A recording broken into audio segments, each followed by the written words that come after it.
अंग देशाच्या ठिकाणी रौद्रकेतू नावाचा ब्राह्मण राहत होता। या रौद्रकेतू नावाच्या ब्राह्मणाची पत्नी म्हणजे शारदा।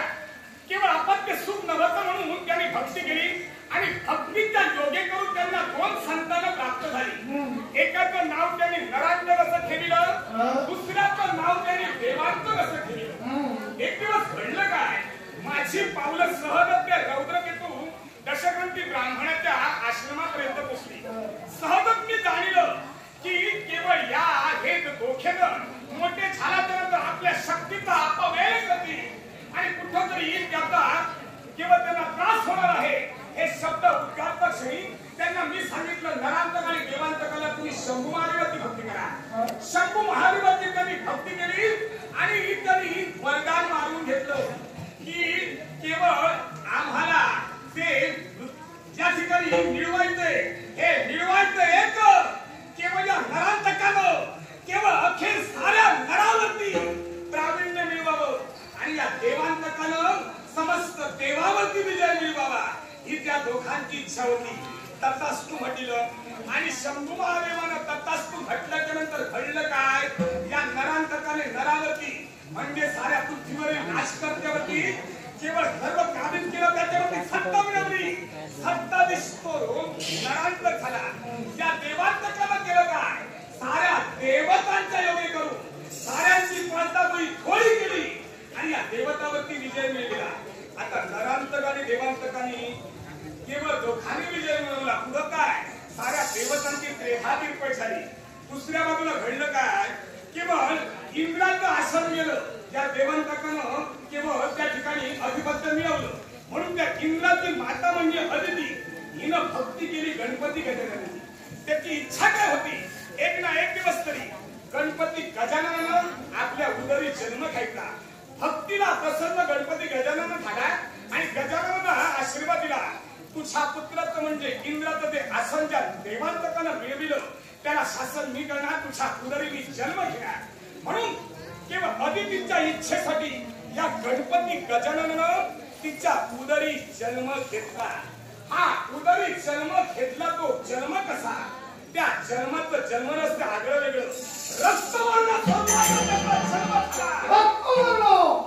भुजा त्याला प्राप्त होत्या आणि केवळ या दशभुजाच्या योगे करून केवळ साऱ्या विश्वावरचं अधिपत्य त्याला मिळवायचं होतं। या अदितीची महाउत्कट इच्छा, ही महाउत्कट इच्छा प्रदर्शित करण्यासाठी गणपती गजाननानं जन्म घेतला। महाउत्कट इच्छा म्हणून त्या पुत्राचं नाव म्हणजे त्या गणपती गजाननाचं नाव महाउत्कट इच्छावरून महोत्कट असं ठेवलं गेलं। या महोत्कट गणेशानं केलं काय, आपलं वाहन सिंह, या सिंहावरती तो आरूढ झाला। शंख चक्र पद्म गदा या 4 आयुधांनी युक्त होता। उरलेल्या 4 हस्तात धनुष्य, बाण, तलवार त्याचप्रमाणे परशु धारण केला। उरलेल्या शस्त्राच्या ठिकाणी केवळ त्यानं केवळ एक महापुष्प असं दिव्य पुष्प धारण केलं। उरलेला एक हात त्याचा शिल्लक होता, तो हात दिला होता, तो म्हणजे आशीर्वादाचे एवढे करून। आणि अशा अवस्थेत या महोत्कट गणेशानं नरांतक आणि देवांतकाचा शेवट केला। प्रकरण मिटलं।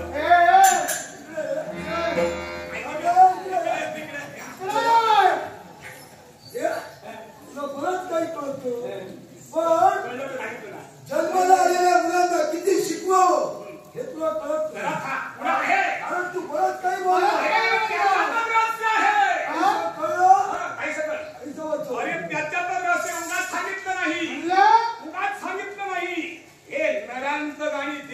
दोघांचा जरी मृत्यू केवळ ओढावला असेल त्या गणपतीच्या गजाननाच्या कृपेवर, तरी सुद्धा केवळ त्यांच्या ठिकाणी होती ती आसुरी शक्ती। आसुरी शक्ती तशीच शिल्लक राहिली।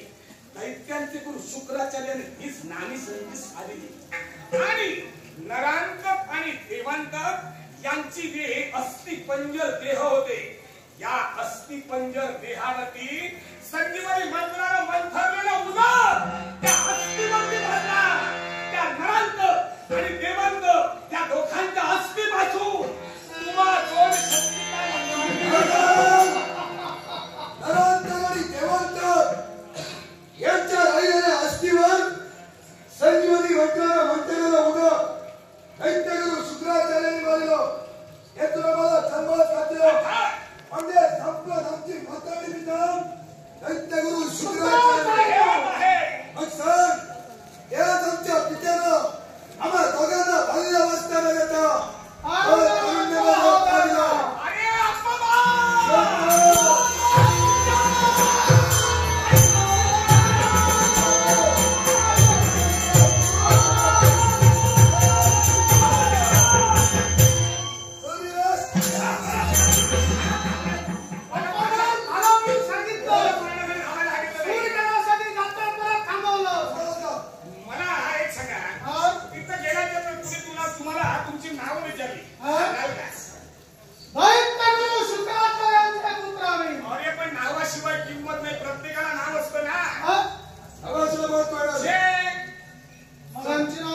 परंतु पुण्यापासून हे सारं विश्व होता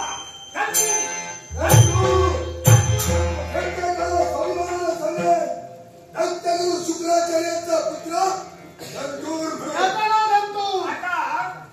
तुला पाहता क्षणी तुझ्या मस्तकाच्या ब्रह्मरंगात मला एकच दिसतंय चित्र तू ज्ञानानं वंचित झालेला आहे. माझा हस्त तुझ्या मस्तकावरती येता क्षणी समस्त विश्वाचं ज्ञान तुला प्राप्त झालंय. तुला